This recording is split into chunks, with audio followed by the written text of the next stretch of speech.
I am going to withdraw the United States from the Trans-Pacific Partnership. I'm going to tell our NAFTA partners that I intend to immediately renegotiate the terms of that agreement to get a better deal by a lot, not just a little, by a lot.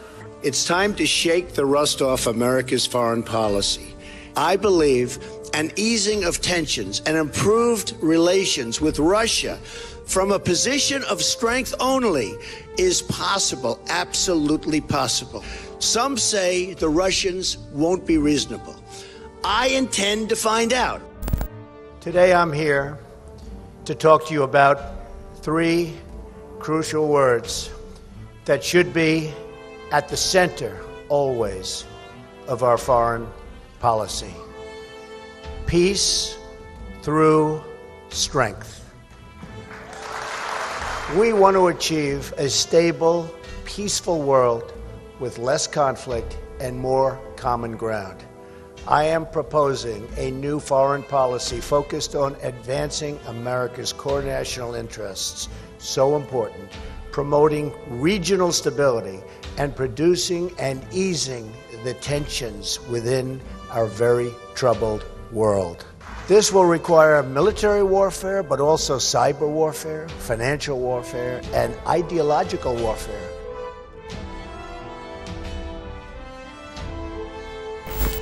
Before you start watching this video, I want you to keep in mind the most important thing, period. At this moment in our history, in order to establish or to defeat a one-world government, the Russian constitution is the key factor. The group of people who will have the total control over the Russian constitution, that group will be the boss of this world. Whether you agree or disagree, but real facts speak louder than anything else.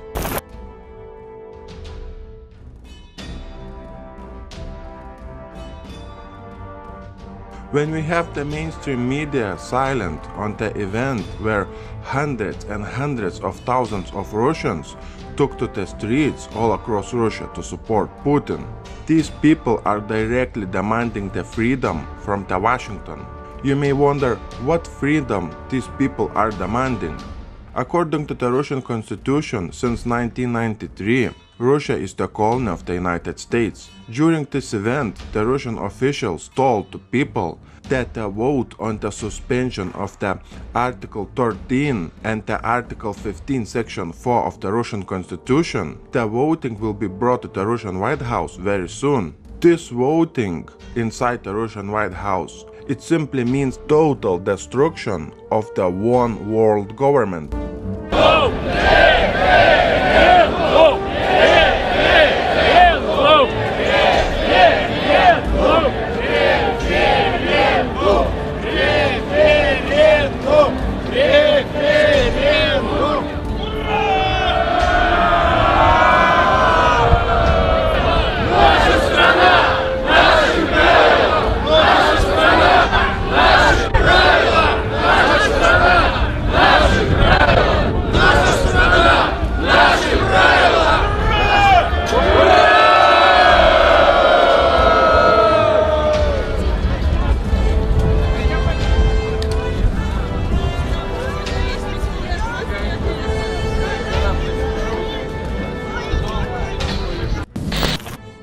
As trends forecaster, it is essential to have a clear understanding of where we are and the knowledge of how we got here to see where we are going to.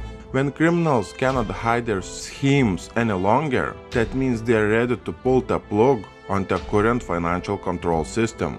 Illuminati simply doesn't care any longer who knows their plans. The world is rising against the US colonial system of control. And if you start looking at the world from this perspective, then everything becomes so evident. In front of our eyes, we are witnessing a one-world government that is falling apart. First nail into one-world government's coffin was Brexit, or exit of the UK from the EU. And the second nail into one-world government's coffin was a failed military coup in Turkey. In order to win a fight against the US elite, Putin, or I should say the 80% of the rest of the world, needs a second Cuban Missile Crisis, either in Syria or in Ukraine. In my new video, I am talking about that Putin has crossed the red line, and the real war between the two superpowers has started inside the Russian government apparatus. Keep in mind that there will be only one winner and one loser, and this time the stakes are super high. You may wonder, what's the big deal about the Russian economic minister being removed from power? First, this information is going to be very important to people who live in America. This minister was put to that position by Washington, as many other ministers. Listen to this. Russia is the colony of the United States since 1991. Russia, from its resources, is paying $1 billion of US dollars to the United States budget every day. You get what I'm saying? These are not my words. I am not making this up. The Russian economic minister was the key person for the US elite in terms of controlling Russia from within. In Russian government apparatus, there are around 100,000 people who work directly and indirectly for Washington.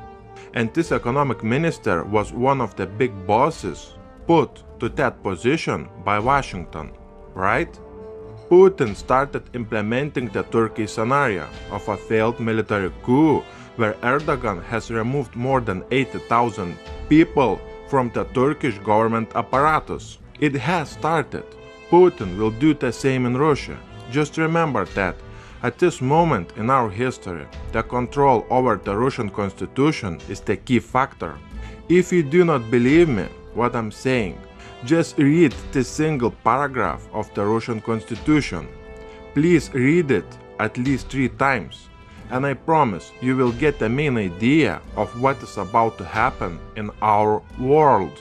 Very credible sources are saying that Putin's backed people are working on a list of new people who will replace at least 10,000 of top people of those 100,000 people who work for Washington inside the Russian government apparatus.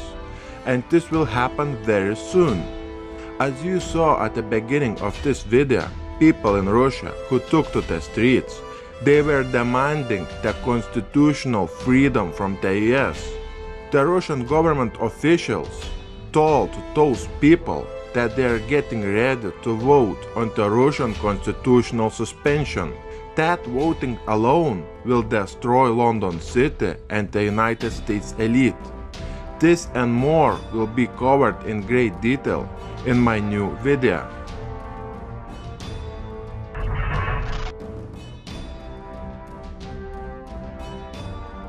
I want you guys to remember that the Russian constitution after the 1991 was written in Washington, as many other constitutions. You can even read your own constitution.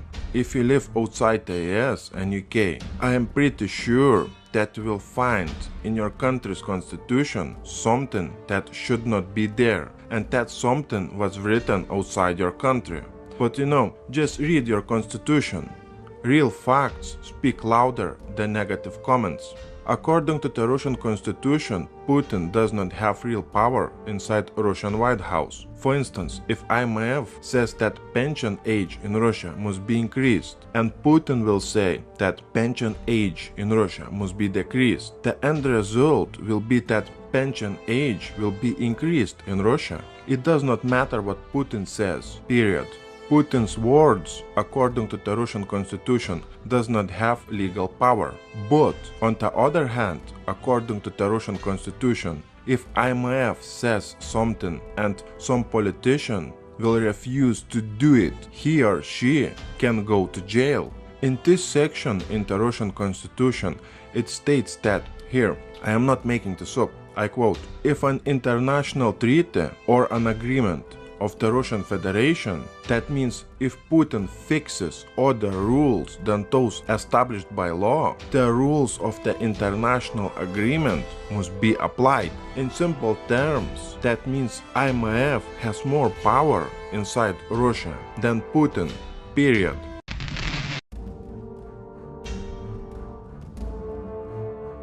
At this moment in our history, there are only three scenarios, for not only Putin, but for the whole world. Watch one of those three scenarios unfolding in the coming weeks and months. First scenario is that Putin during an economic forum in St. Petersburg was talking about Russia's position. Putin directly and indirectly was saying that if the United States will leave Russia alone and stop interfering in Russia's business, then there will be no direct conflict between Russia and the United States. But there is one issue with this scenario. It will allow Russia to rise as a superpower. And this scenario is equal to the US elite and one world government's total destruction in the very short term. The second scenario is that reshuffling of the Russian White House or Russian Duma, which means the death to the fifth column inside the Russian White House. That means privatization of all assets in Russia, which belong to the UK, EU, and the United States elite. Those assets are valued over $1 trillion US.